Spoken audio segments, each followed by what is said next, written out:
नमस्कार, मैं रहबर तिवारी। किसका दाग धुल जाएगा और माननीय हो जाएंगे और कितनों की उम्मीदों को तगड़ा झटका लगेगा और उनको एक बार फिर से अपने उन दागों को लेकर और उनके धुलने की उम्मीदों को लेकर 5 साल तक उनको इसका इंतज़ार करना पड़ेगा। कितने माननीय हो जाएंगे और कितनों को अभी माननीय होने के लिए कम से कम 5 वर्ष तक का इंतज़ार करना होगा। जी हाँ, हम बात कर रहे हैं गुजरात चुनाव की, जहां पर प्रथम चरण का मतदान 1 दिसंबर को हो चुका है। जहां की 89 सीटों पर 388 प्रबल दावेदारों के भाग का फैसला ईवीएम में कैद हो चुका है।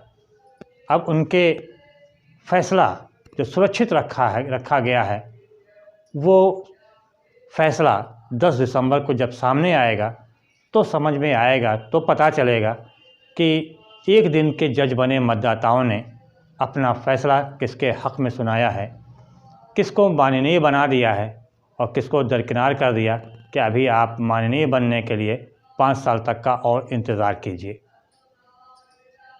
एडीआर की जो रिपोर्ट थी उसके अनुसार 89 सीटों पर जो 388 प्रत्याशी मैदान में थे, उसमें से 116 प्रत्याशी ऐसे हैं जो दागदार हैं, जिन पर किसी न किसी प्रकार का दाग है, आपराधिक दाग है। और उन 116 में 100 ऐसे हैं जिनके ऊपर हत्या व दुष्कर्म का मुकदमा दर्ज है। इसमें सबसे ज़्यादा आम आदमी पार्टी के प्रत्याशी हैं, उससे कम कांग्रेस के हैं और सबसे कम भारतीय जनता पार्टी के हैं।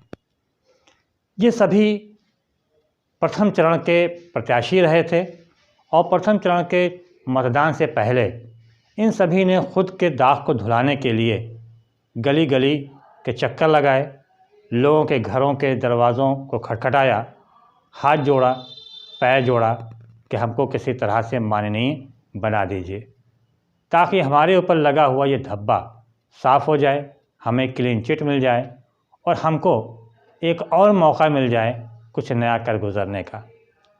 मतदाताओं ने भी चुप्पी साधे रखी, कोई अपना फैसला उस वक्त तो नहीं सुनाया, लेकिन जब मतदान का वक्त आया और मतदान केंद्रों पर, बूथों पर लंबी लाइन में ये मतदाता खड़े हुए तो ख़ुद को उन्होंने एक दिन का जज समझा।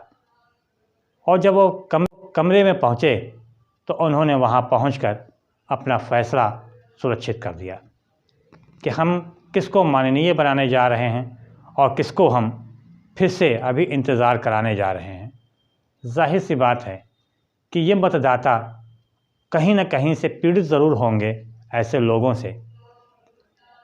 इसके अलावा उनके अंदर ये भी होनी चाहिए कि सदन में साफ़ सुथरी छवि का ही व्यक्ति पहुँचे, ताकि समाज, प्रदेश और देश का विकास समुचित ढंग से हो सके।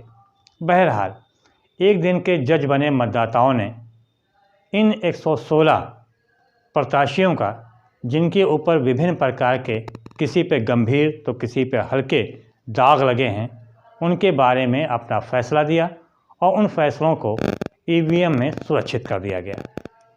10 तारीख को जब यह फ़ैसला सुनाया जाएगा तब पता चलेगा कि किसके कौन माननीय हो गया, किसका दाग धुल गया और किसको अभी 5 साल तक का इंतज़ार करना होगा। गुजरात चुनाव की अगर बात करें तो प्रथम चरण में जो चुनाव हुआ, जो मतदान हुआ, उसमें पूरी तरह से ये देखा गया कि किसी तरह का कोई मुद्दा कहीं पे हावी ही नहीं रहा। कहीं पे ये भी नहीं हावी हुआ कि ये आपराधिक आदमी है या ये साफ़ सुथरी छवि का व्यक्ति है, इसकी विवादी वहाँ नहीं रही। ये भी नहीं हुआ, ये मुद्दा भी नहीं आया कि ये हिंदू है या मुसलमान है, ये भी मुद्दा नहीं आया। मौलवी भी मुद्दा नहीं बन पाया, महंगाई भी मुद्दा नहीं बन पाया, बेरोज़गारी भी मुद्दा नहीं बन पाया। मतलब ये है कि कुल मिला के ये है कि किसी प्रकार का कोई मुद्दा ही नहीं था। यहाँ तक कि प्रधानमंत्री नरेंद्र मोदी को जो रैलियाँ हुईं, उन रैलियों में उन्हें सहानुभूति हासिल करने के लिए ये कहना पड़ा, लगभग प्रत्येक रैलियों में उन्होंने बाकायदा कहा कि रामायण में रावण बनाने वाला यहाँ पर आया है जिसने मुझको रावण बना दिया।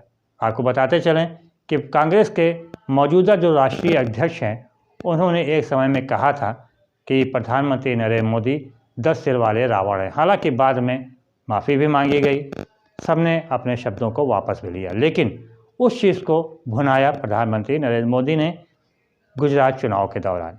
लगभग जितनी भी रैलियां थीं उसमें उन्होंने बाकायदा इस बात का जिक्र भी किया। सहानुभूति भी मिली और लोगों ने बढ़ चढ़कर मतदान किया। बहरहाल मतदान प्रतिशत तो काफ़ी कम रहा, लेकिन इस मतदान प्रतिशत की कमी से ये अंदाज़ा बिल्कुल मत लगाइएगा कि भाजपा की सीटें कम होने जा रही हैं, क्योंकि जो सूत्र से बातें सामने आई हैं उन बातों से ये पूरी स्थिति ये साफ़ हो रही है, तस्वीर साफ़ होती है कि जो चुनाव था वो सीधे सीधे दिल्ली से जोड़ कर देखा गया और वहाँ के जो स्थानीय नागरिक हैं, व्यापारी हैं, उन सभी ने ये देखा कि हम जितना दिल्ली के करीब हो जाएंगे हमारा विकास, हमारा लाभ उतना ही होगा। लाभ मिले या न मिले, विकास मिले या न मिले, लेकिन दिल्ली के ज़रूर करीब होंगे और दिल्ली का हाथ हमारे ऊपर रहेगा। जहाँ तक सवाल आता है मुसलमानों का, तो मुसलमानों ने भी कोई ख़ास इंटरेस्ट चुनाव में नहीं लिया, क्योंकि उनका ये कहना था कि जो स्थिति हमारी पहले थी वही अब भी है, वही आगे भी रहेगी। बहरहाल कुछ भी हो, ये तो आने वाला 10 दिसंबर ही बताएगा कि किसके पक्ष में मतदाताओं ने अपना वोट दिया और अपना फैसला सुनाया। तो बहुत बहुत धन्यवाद। जय हिंद, जय भारत।